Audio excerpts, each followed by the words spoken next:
Voilà, donc il est 12h30. Si vous en êtes d'accord, je vous propose, comme nous n'avons que trois quarts d'heure que 3 quarts d'heure à passer ensemble, je vous propose qu'on commence à l'heure. Donc, ben, écoutez, bienvenue à tous, bienvenue à tous ceux et celles qui sont déjà avec nous.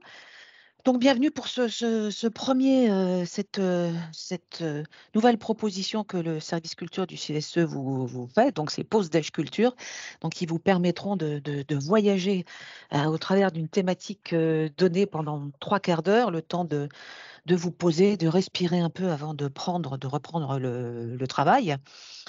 On en fera régulièrement, de ces rendez-vous, hein. Je ne peux pas encore vous donner d'autres dates, mais c'est quelque chose qui est amené à se pérenniser. Et alors on va commencer en beauté, hein, on va commencer avec Vincent Van Gogh et je suis très heureuse, d'accueillir, Martha Volga avec nous. Je dis juste son prénom simplement par respect pour elle, j'aurais trop peur d'écorcher son nom de famille, mais vous pouvez peut-être nous le dire, Martha Volga, Alors, mon ce nom de sera mieux. famille, c'est Dominteguiaga Ghezala. Mais D'accord. Martha ou Martha Volga, c'est très bien.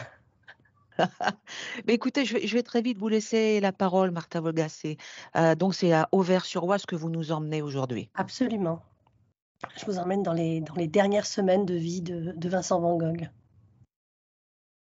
Alors cette conférence, on l'a imaginée, aussi, par rapport à l'exposition qui commence la semaine prochaine au musée d'Orsay et qui est consacrée, à ces dernières semaines de vie de Van Gogh, à Auvers-sur-Oise. Alors les dernières périodes de vie des grands artistes, c'est vraiment un sujet qui passionne toujours les historiens de l'art. On a tendance à penser que c'est une forme de testament laissé au monde, une forme d'accomplissement, heu, pardon, artistique.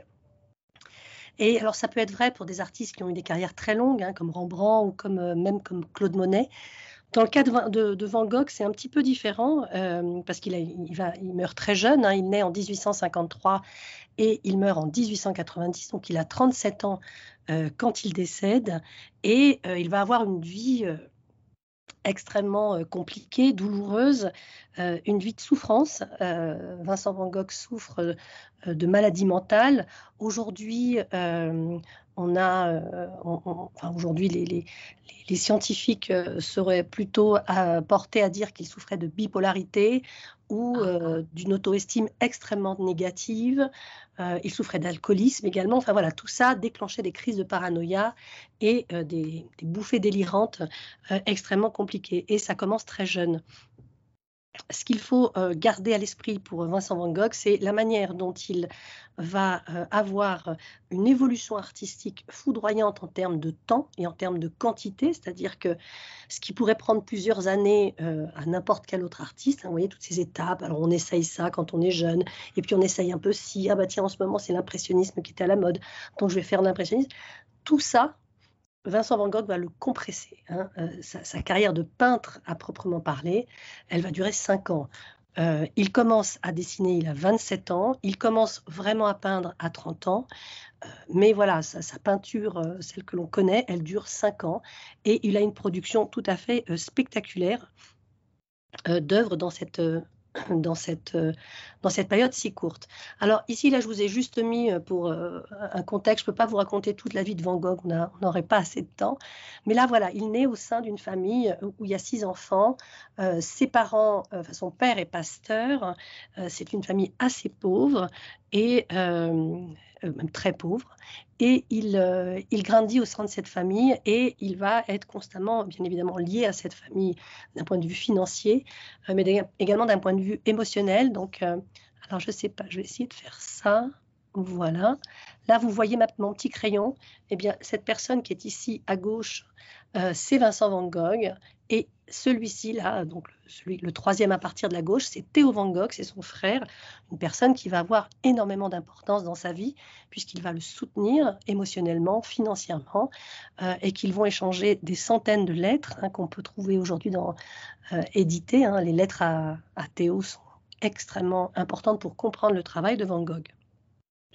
Donc il se lance, véritablement dans la peinture, en 1885, mais c'est vraiment à partir de, 1888 quand il part à Arles. Donc avant d'aller à Auvers-sur-Oise, il part à Arles et à Arles, il a une une relation avec Paul Gauguin qui le rejoint là-bas. Ils vont visiter cette région du sud, cette lumière, et c'est vraiment là-bas eh bien, que la couleur, la puissance émotionnelle et expressive de la couleur va naître chez Gauguin, chez Van Gogh, pardon, dans cette relation avec Gauguin. Le problème, c'est que Van Gogh est quelqu'un d'assez maladif, et Gauguin est une personne qui a un caractère absolument odieux, et ils se bagarrent souvent, ils n'ont pas les mêmes points de vue.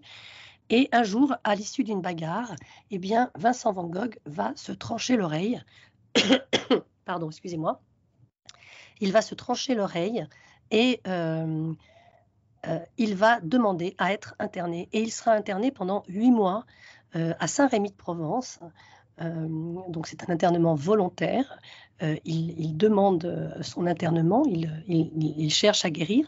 Et entre la fin de l'année 1888 et le tout début de l'année 1890, donc une année, il va cumuler beaucoup d'épisodes comme ça, névrotiques, qui vont eh bien, le pousser à rester interné plus de 8 mois. Et puis ensuite, il essaye de repartir, et voilà, il a plusieurs épisodes psychotiques. Alors ici, vous voyez un autoportrait qu'il peint donc à Saint-Rémy-de-Provence quand il est interné. Il se représente avec son oreille coupée.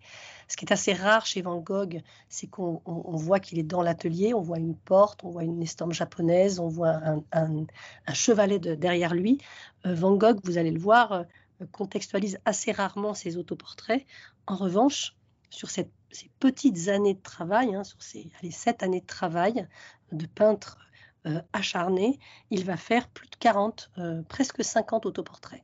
Donc c'est vraiment un sujet très important pour lui, mais comme la plupart des artistes. Et vous verrez que dans la plupart des fois, et des autoportraits, il n'y a pas cette contextualisation spatiale qu'on voit derrière lui. On le voit avec son pansement. Van Gogh utilisait donc un miroir. Il s'est tranché l'oreille gauche. Là, bien sûr, on le voit de manière inversée. Et l'autre autoportrait très important de Van Gogh, c'est celui-ci.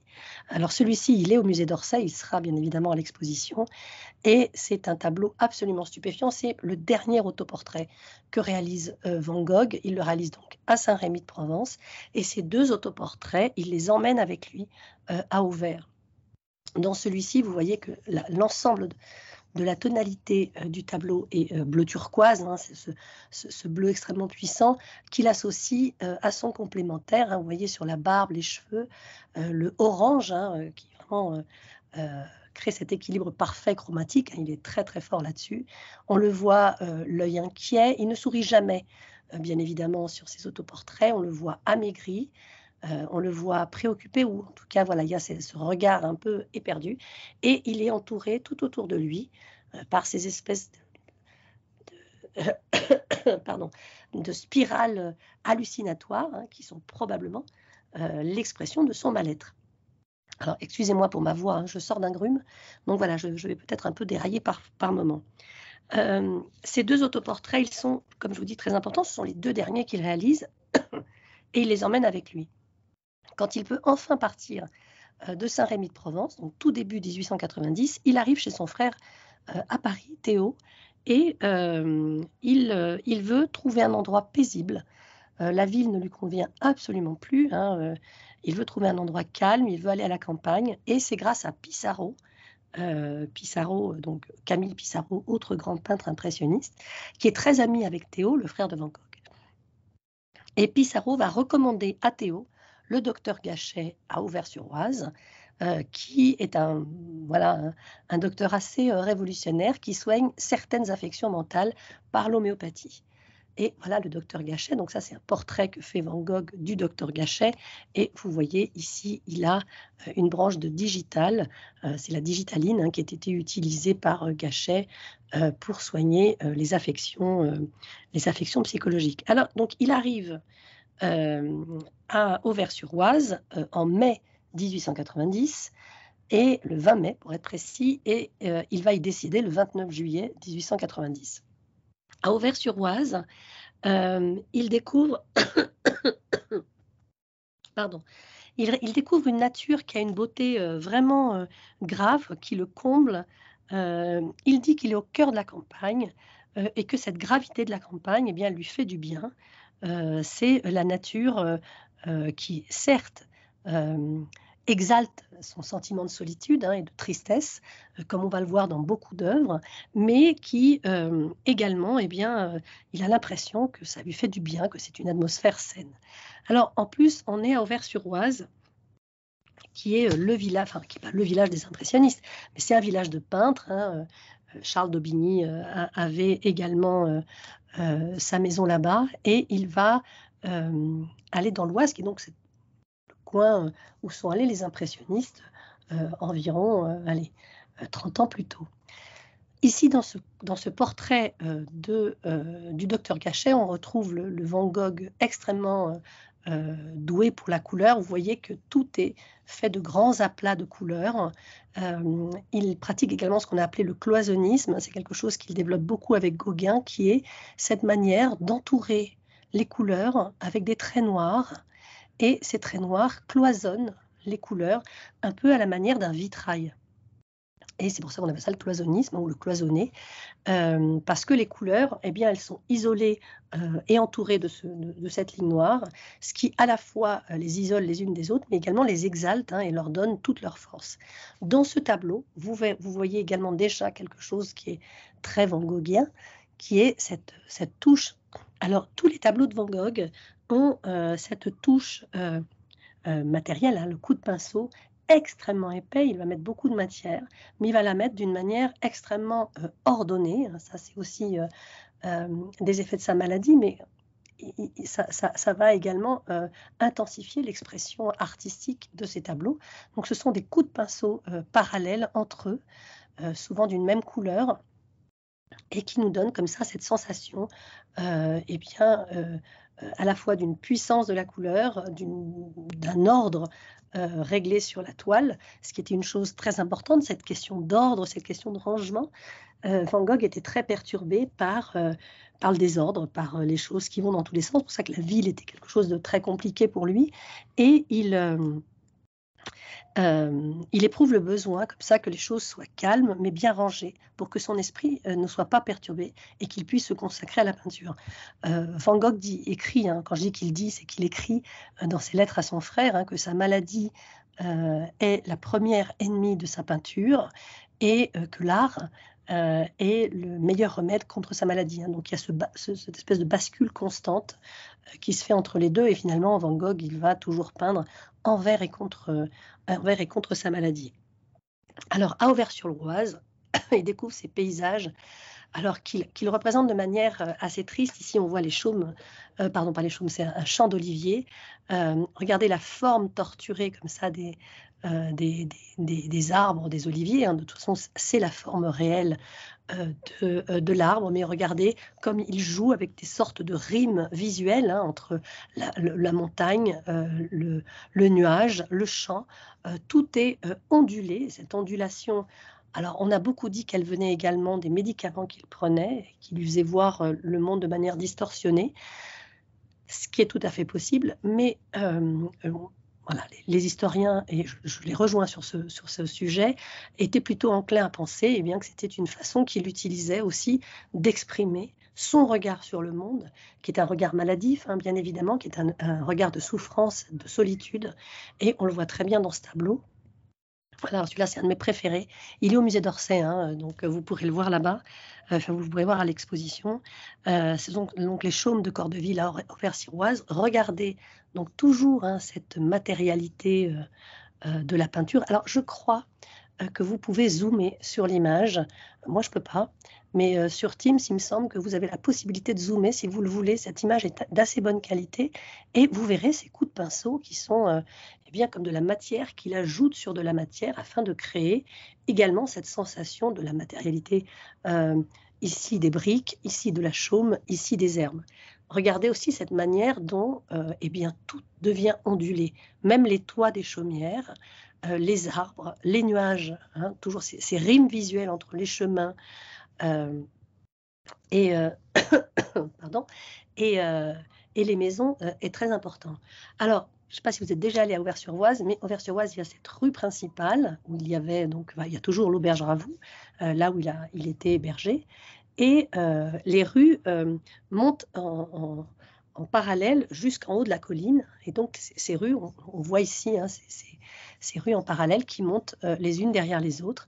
Et quand vous allez à Auvers-sur-Oise, voilà, ça c'est une petite vue d'Auvers-sur-Oise. Bon, là il y a une poubelle, malheureusement, mais quand vous allez à Auvers-sur-Oise, ce qui est formidable, c'est que la ville, eh bien, elle a investi avec des panneaux qu'elle met dans certaines rues, eh bien, pour montrer les endroits où on sait de source sûre que Van Gogh a peint. Donc ça, c'est une rue d'Auvers-sur-Oise. Alors je ne dis absolument pas que c'est cette maison, mais voilà, il y a cette évocation toujours de ce paysage que l'on voit avec les maisons derrière qui montent le long de la colline.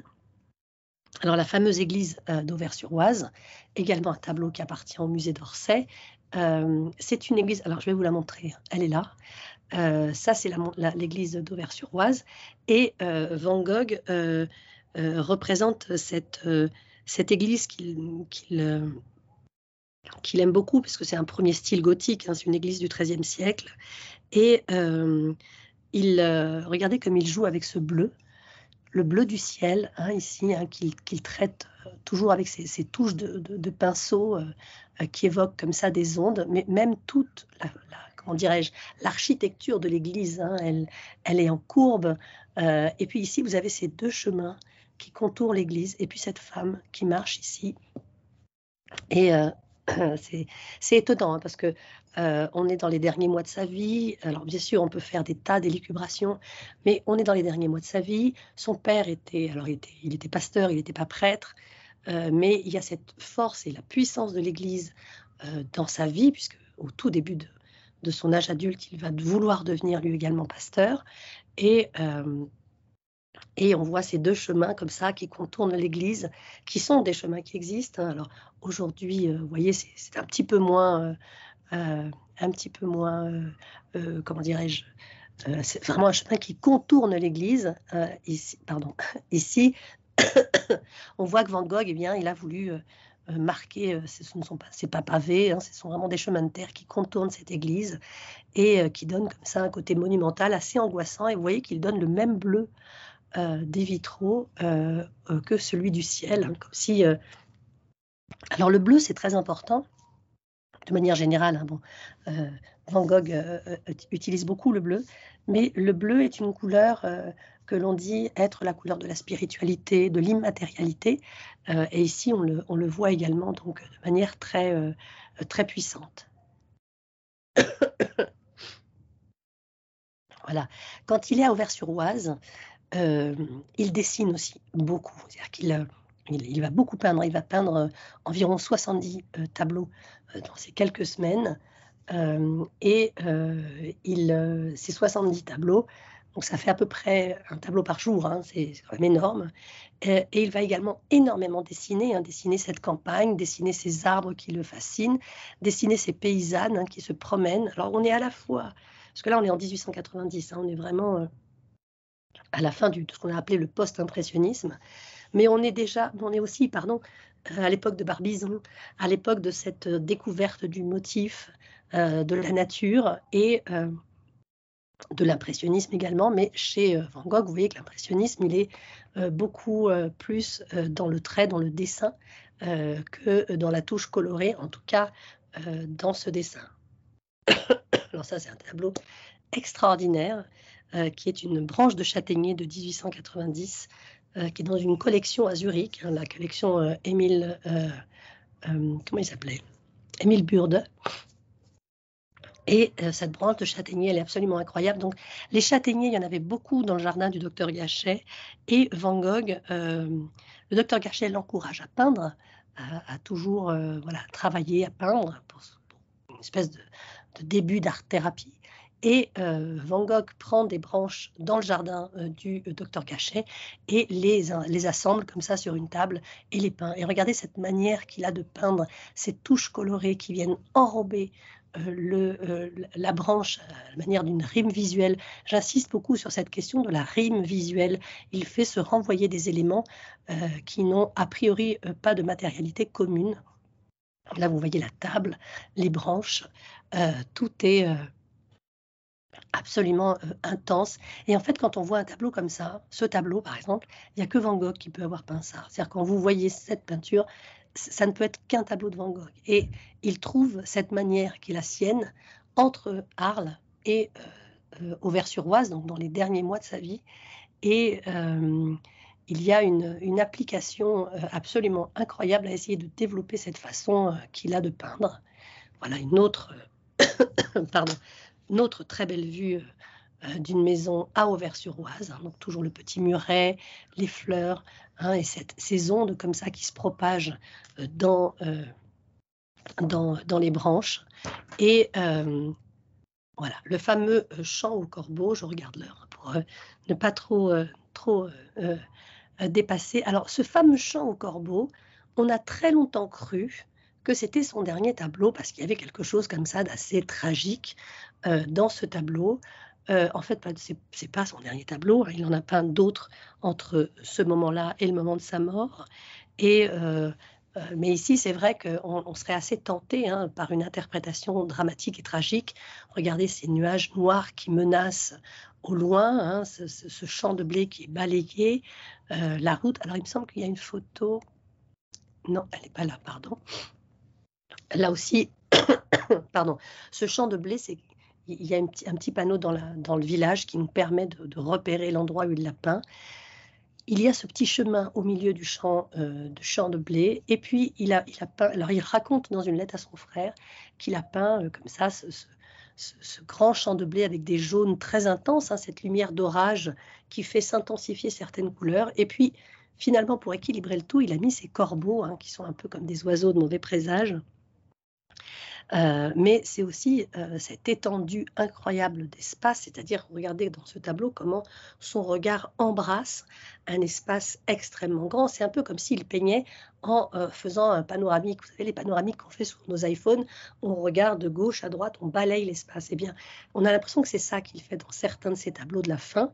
C'est ce qu'on appelle ces grands tableaux des doubles carrés. Ce sont des paysages très allongés. Et il embrasse cet espace immense hein, qui le renvoie, lui, à sa solitude, à sa tristesse, mais aussi à cette beauté d'une nature qui offre des sujets au peintre qui veut les voir. Donc ça, c'est un tableau absolument spectaculaire. Alors celui-ci, je vous l'ai mis dans le diaporama parce qu'il est absolument incroyable aussi. Donc c'est toujours une vue d'Auvers-sur-Oise et on voit bien ces petites rues qui montent comme ça en parallèle et en décalé jusqu'à l'église qui est tout là-haut. Et puis il y a ces nuages. Ici, vous avez des champs de blé hein, qui étaient devant le village. Et là, ici, cet arbre, voilà, je vous ai fait un gros plan. Regardez ça, on dirait une tête. Hein. Il y a quelque chose, une tête de mort, il y a quelque chose d'assez angoissant. Alors, je ne suis pas du tout en train de dire que Van Gogh a fait exprès de faire figurer cette espèce de tête qu'il observe depuis le ciel, mais il y a quelque chose ici de l'inconscient qui est très fort. De toute façon, bien évidemment, dans la peinture, il y a toujours ce que l'on ne peut pas définir, hein, ce qui vient de l'artiste, ce qu'il voit. Donc là aussi, hein, vous retrouvez toutes ces rimes visuelles hein, qui font écho ici à cette grande partie de jaune sur la partie inférieure du tableau. Voilà, donc le gros plan avec ce qui, moi, c'est la première chose que j'ai vue quand j'ai vu ce tableau, parce que l'exposition était d'abord à Amsterdam, et donc je l'ai vu à Amsterdam il y a quelques semaines, enfin il y a quelques mois, et voilà, ce visage est assez impressionnant. Voilà, ce gros plan vous permet aussi de voir et de distinguer son coup de pinceau, sa touche colorée. Alors ça, c'est une très très jolie, enfin jolie, je ne sais pas si c'est le mot, mais c'est une très très belle toile qui s'appelle Les Escaliers à Auvers-sur-Oise. Hein. C'est dans une rue en particulier, donc vous voyez, pardon, sur ce chemin qui se termine par des escaliers qui mènent à d'autres maisons. Puis là, vous avez une espèce de porche avec une arche. Et là, vous avez ces deux personnages qui marchent. Deux personnages en noir, deux personnages en blanc. Et puis, cette espèce de vieillard qui descend l'escalier en s'appuyant d'une canne. Hein. Donc, on a l'impression aussi qu'il veut saisir des moments comme ça, tout à fait naturels de la vie à Auvers-sur-Oise. Alors, c'est cette rue-là qu'il peint. Hein, donc là, ça ne se voit pas tellement. Si vous arrivez à zoomer, parce que depuis, il y a des arbres qui ont poussé, mais si vous arrivez à zoomer, vous allez voir qu'ici, là, il y a les fameux escaliers, et derrière, il y a une maison, donc celle que l'on voit dans le tableau, qui est ici. Ici, on voit ce petit champ, et là, on retrouve ce porche avec cette arche. Donc cette rue, voilà. Vous voyez ici, ça c'est une photo qui est fournie par la mairie, mais c'est assez intéressant parce qu'ils mettent ce grand panneau du tableau dans la rue, bon, qui ici est assez obscure, assez sombre. Alors je préférais cette vue parce que vous voyez à la fois l'arche et les arbres. Et là aussi, regardez comme il utilise eh bien, ces différences de niveau pour travailler eh bien, ces évocations ondulantes qui, chez lui, peuvent également être une évocation d'une nature en mouvement. C'est-à-dire que les impressionnistes, pour nous donner cette sensation de nature en mouvement, travaillaient par petites touches qui donnaient la sensation d'être toutes en train de vibrer. Chez Van Gogh, eh bien, l'ondulation, elle est également à l'origine de ce sentiment finalement de mal-être. C'est-à-dire que même si on voit ce paysage, on se dit, oh là là, c'est beau, mais il y a une atmosphère qui est un peu pesante, et c'est celle de Van Gogh. Et donc, c'est ça qui est très intéressant dans cette dernière partie, c'est qu'il va arrêter pendant quelques mois, 2 mois, 2 mois et demi, de peindre des autoportraits. Et il va peindre le paysage qui l'entoure et exprimer ce qu'il ressent par rapport à ce paysage. Et ça, c'est vraiment quelque chose de très très fort. Et qu'il avait peut-être exploré un peu à Arles, mais pas de cette manière-là. Voilà la rue dont je vous parlais. Voilà, ça c'est absolument merveilleux.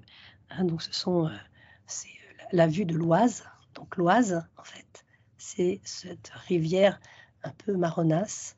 Pardon, le mot n'est absolument pas, comment dire, péjoratif chez moi, hein, cette espèce d'eau sale qui se reflète dans le ciel. Donc le ciel aussi est marron. Hein. Ici, ce marron, c'est qui est la couleur de la toile sur laquelle il peint. Eh bien, cette couleur va être, ou du papier, il me semble que c'est une œuvre sur papier, si je ne dis pas de bêtises, eh bien, va lui servir de ce bleu du fond, hein, donc le bleu du ciel, le bleu de l'eau. Et au milieu de tout ça, il va ordonner eh bien, ces champs d'agriculteurs, les vaches, toujours ces arbres, hein, les cyprès qui montent le long de l'Oise, et cette organisation qui n'est pas de toute façon cette vision comme ça très, comment dire, très géométrique de l'espace de la campagne agricole, n'est pas également sans lui rappeler bien évidemment l'espace agricole hollandais, hein, d'où il est originaire, qui est également comme ça divisé en espaces très géométriques, et c'est quelque chose qu'il ne faut pas négliger dans l'appréciation de ces œuvres. Alors, moi, j'adore cette œuvre. Regardez, là, ici, il y a 2 petits personnages qui poussent une charrette. Là, il y a un monsieur en train de, comment dirais-je, en train de creuser des sillons dans son champ. Là, vous avez les vaches.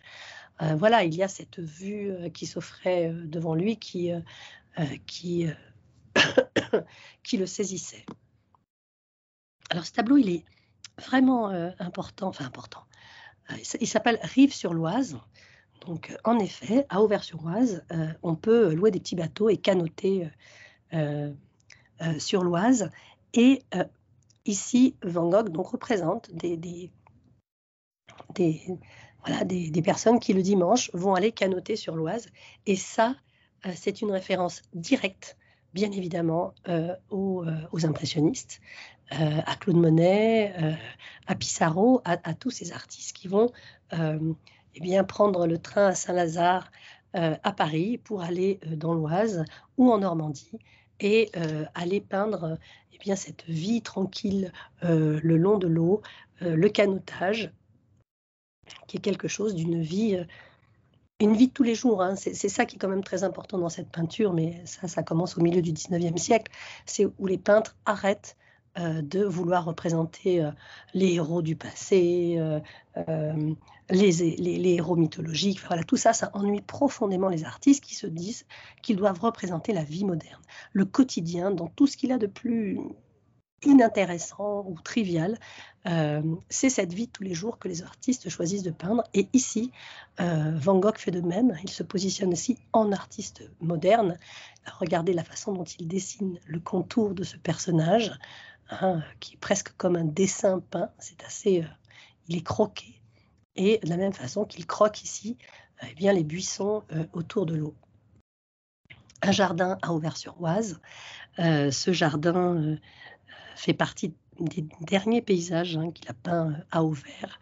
Vous verrez, si jamais vous allez à Auvers, vous verrez qu'il y a énormément de maisons avec des jolis jardins qui sont très très bien dessinés. Ben là, on le voit, hein, cette sensation d'ordre, de dessin de jardin très ordonnancé, très à la française finalement, même s'il n'y a pas de symétrie. Mais il y a quelque chose quand même de très travaillé, et c'est quelque chose qui va beaucoup attirer Van Gogh. Voilà, j'avance. Alors ça, c'est un des tableaux qui me fascine le plus dans l'exposition. Alors c'est toujours ce format de paysage, hein, comme le champ au corbeau. Ces paysages très très allongés, on sent qu'il embrasse comme ça. D'un seul regard, il embrasse un espace gigantesque. Et alors, encore une fois, dans ce type de paysage, Van Gogh, il utilise la peinture pour peindre à la fois sa tristesse, hein. Au moment où il peint ce tableau-là en particulier, il revient d'un petit aller-retour à Paris où il est allé voir son frère, sa femme Jo, c'est-à-dire que Théo est marié avec Jo, et ensemble ils viennent d'avoir un petit garçon qu'ils ont appelé Vincent Willem, donc Vincent Van Gogh est le parrain de son neveu, et il revient d'un petit voyage qu'il a fait à Paris pour les voir, où Théo et Vincent se sont beaucoup disputés, et il revient extrêmement triste à Auvers. Il peint ce tableau, donc qui est, on va dire, séparé peut-être en 2 grandes bandes, moi je dirais presque 3. Il y a ce vert ici avec cette étendue de champs où il n'y a pas âme qui vive, hein. Donc c'est cette solitude qui est celle que ressent Van Gogh, pas simplement parce qu'il vit seul, mais il se sent aussi seul dans sa tête avec tout ce qu'il souffre. Et il écrit à son frère que les paysages lui permettent d'exprimer des choses que les mots ne peuvent pas exprimer. Donc là, on voit bien ce sentiment qui est le sien. Alors celui-là, je l'adore. C'est la pluie à Auvers-sur-Oise. Donc vous voyez ces espèces de traits qu'il rajoute à la fin sur la matérialité. On dirait même presque qu'il raye le tableau pour représenter la pluie. Excusez-moi encore une fois. Et puis le dernier tableau qui est quand même extrêmement important, qui sont les racines. Alors ce tableau, on sait aujourd'hui que c'est le dernier tableau que peint Vincent Van Gogh. Il peint des racines d'arbres sur un côté de chemin. Alors je vais vous montrer. Bon, ça, c'est quand j'y suis allée, j'ai photographié ce qui était visible parce que c'est sur un terrain privé. Mais aujourd'hui, c'est bien plus visible que ça ne l'est ici. Donc Van Gogh, en fait, il est face à ces arbres et on voit les racines ici. Et c'est ça qu'il va représenter. Et là, je vous ai trouvé une photo qui est d'une qualité pourrie, mais qui montre exactement. Ça, c'est en 1906. Donc là, il y a un monsieur. C'est pas Van Gogh. Et donc, on voit ces fameuses racines. Le lieu des racines a été identifié il y a 4-5 ans. Vraiment, c'était il y a très, très récemment. Et on sait que c'est le dernier tableau, déjà parce qu'il est inachevé, mais parce que il a peint ce tableau et puis il est allé dans un champ derrière et il s'est tiré une balle dans la poitrine. Il est rentré à son hôtel, enfin à son auberge, et dans cette auberge, il a demandé à faire appeler le docteur et il est mort 2 jours après, donc de la suite de ses blessures. On ne pouvait pas l'opérer. Théo arrive à temps pour l'entendre, pour recueillir ses derniers mots. Il raconte donc qu'il s'est suicidé, qu'il avait volé le pistolet du docteur Gachet. Et cette vue des racines comme ça sur le paysage est quelque chose d'extrêmement énigmatique dans le travail de Van Gogh. C'est à la fois un tableau qui est presque abstrait. On voit qu'il n'y a pas vraiment de référence à l'espace autour. Il n'y a pas justement cette contextualisation. Et c'est très étonnant. Il y a quelque chose de très intense dans ces racines. Il n'a pas peint les arbres, il a peint les racines des arbres. Encore pardon pour cette vilaine toux. Et ces racines, eh bien, c'est cette dernière œuvre qu'il nous laisse. Alors, je crois, voilà, ici, vous voyez Van Gogh, il est enterré à Auvers-sur-Oise. Alors bon, c'est pas cool, d'accord, une photo de cimetière, mais c'est un très joli cimetière. Et son frère décède moins d'1 an plus tard. Et Jo, la veuve de Théodore, de Théo donc, va demander à ce que Théo soit enterré à côté de son frère. Et c'est Jo Van Gogh, donc la veuve de Théo, qui va faire en sorte que l'œuvre de Van Gogh soit reconnue dans le monde entier, qui va se battre pour qu'il y ait des expositions. Et d'ailleurs, dès le début des années 1903-1904, Van Gogh se vend très bien. Et tout ça, c'est grâce à la veuve de Théo. Voilà, c'est la fin de cette... Alors, je regarde ma montre, j'ai dépassé d'1 minute.